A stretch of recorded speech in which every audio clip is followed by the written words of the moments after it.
భాయ్ వక్ఫ్ board స్థలాలను ఏమి చేయాలనుకుంటున్నావు? వక్ఫ్ బోర్డ్ చైర్మన్ అబ్దుల్ అజీజ్ భాయ్ తీవ్ర స్థాయిలో ధ్వజమెత్తిన వైఎస్ఆర్ కాంగ్రెస్ పార్టీ నేత సమీర్ ఖాన్ జామియా మసీద్ స్థలాలను ఎవరికి దారాదత్తం చేస్తున్నారు? 4 ఎకరాలు మీరు పెట్టుకొని 8 ఎకరాలు ఇతర సంస్థలకు ఇస్తారా? ఈ స్థలంలో మసీదు కడతారా? హాస్టల్ కడతారా? సమాధానం చెప్పండి. కనీసం మాస్టర్ ప్లాన్ లేకుండా జామియా మసీద్ కు సంబంధించిన స్థలాన్ని ఎలా చదును చేస్తారు? చదును చేస్తున్న సంస్థలకు మీకు ఉన్న సంబంధం ఏమిటి?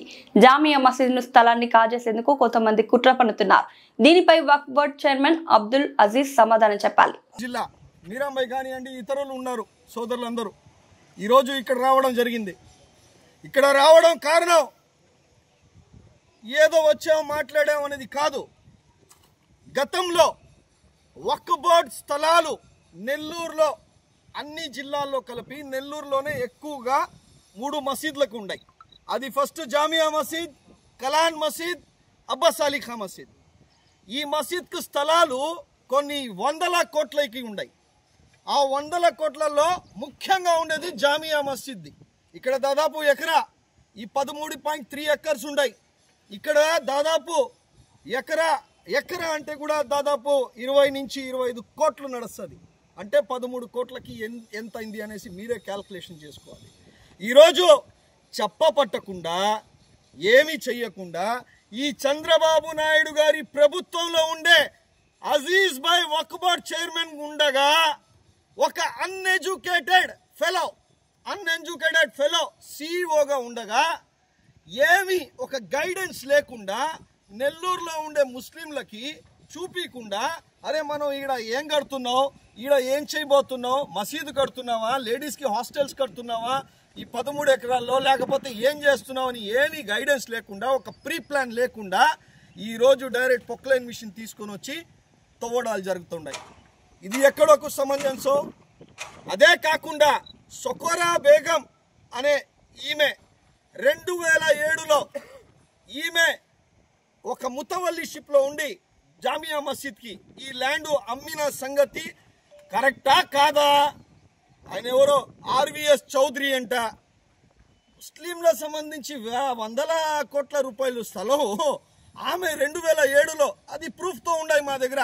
ప్రూఫ్ లేకుండా మనం ఎవరు మాట్లాడట్లేదు, ఇడా ప్రూఫ్తో ఉంది. ఈరోజు మీరు క్లీన్ చేస్తున్నారు కదా అజీజ్ భాయ్, మీరు క్లీన్ చేస్తున్నారు కదా, ఒక ప్రీ ప్లాన్ చేయండి. అసోసియేట్స్ ఉన్నాయి, మైనారిటీ ముస్లిమ్స్కి ఒక ఇది ఉంది, వాళ్ళ మన కమిటీస్ ఉన్నాయి, అందరూ ఉన్నారు. పలానా ఇది చేద్దాం అని చెప్పండి. మీరు అన్ఎడ్యుకేటెడ్ ఫెలోని ఒకటి సీఈఓగా పెట్టుకొని ఇక్కడ ఉండే ఇన్స్పెక్టర్తో కలిసి ఆ సొకరా బేగంతో కలిసి ఏం చేయబోతారు? ఇది ఏం చేయబోతారు? ముస్లిం స్థలాల్ని 8 ఎకరాలు, అది కూడా డీమార్ట్ వెనకాల ఉన్నాయి చూడండి. ఇంకోటి హోండా షోరూమ్ది కూడా ఉంది. ఇవన్నీ మనం మాట్లాడదలుచుకోలే, అన్నీ తీసున్నాం. దీని గురించి మీరు కానీ క్లియర్గా మాట్లాడి చెప్తే దానికి మంచిది. ఎందుకంటే మీరు అభివృద్ధి చేస్తున్నారు, లేదా 3 ఎకరాలు మీరు పెట్టుకొని 10 ఎకరాలు ప్రజలకు ఇస్తారో, లేదా 4 ఎకరాలు మీరు పెట్టుకొని ప్రజలకు ఇస్తారో, లేదా మొత్తం మీరే తీసుకుంటారో, ఎల్లయ్య పుల్లయ్య చౌదరి గారికి ఇస్తారో, లేకపోతే మా నవాబులు మాకు ఇస్తారో, ఎవరికి ఇస్తారో మీరు క్లీన్గా చెప్పండి అబ్బా. క్లీన్గా చెప్పుకోకుండా అజీజ్ భాయ్ మీరు పీవీటీ లిమిటెడ్, పినావట్ కంపెనీ ప్రైవేట్ లిమిటెడ్ వ్యక్తుల్ని పెట్టుకొని మీరు చేస్తూ ఉండరు. ఎవరిల్లు ఏంది? ఈ పీవీటీ ప్రైవేట్ కంపెనీ లిమిటెడ్ ఎవరిల్లు? పినావట్ అంటే దోచుకోవడం. పినావట్ కంపెనీ ప్రైవేట్ లిమిటెడ్ వాళ్ళని పెట్టుకొని ఇట్లా చేయడం మంచి పద్ధతి కాదు.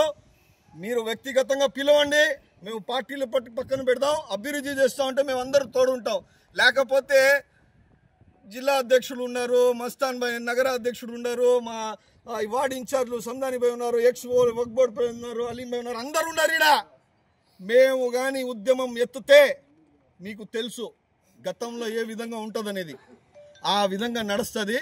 వద్దు, అభివృద్ధి చేస్తున్నారంటే మీరు 3Dలో మాకు చూపించండి, లేకుంటే మేము చేయాల్సింది మనం చేసుకుని పోతా ఉంటాం. ఈ ఎవడబ్బా సొత్తు కాదు, ఇది ఎవరిది కాదు.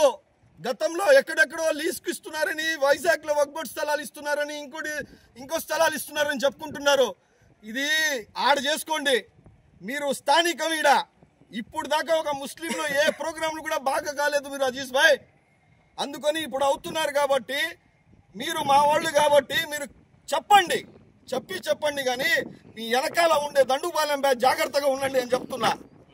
అందరూ దండుపాలెమే, పినావట్ కంపెనీయే. అందుకని మీరు చదువుకున్నారు, మీరు ఒక రేంజ్లో ఉన్నారు. బాగా మనం చదువుకోకపోతే కూడా మాకు హిందీగా జ్ఞానం ఉంది కాబట్టి మీకు అన్నీ తెలుసు కాబట్టి నేను చెప్పుకుంటూ సెలవు తీసుకుంటున్నా.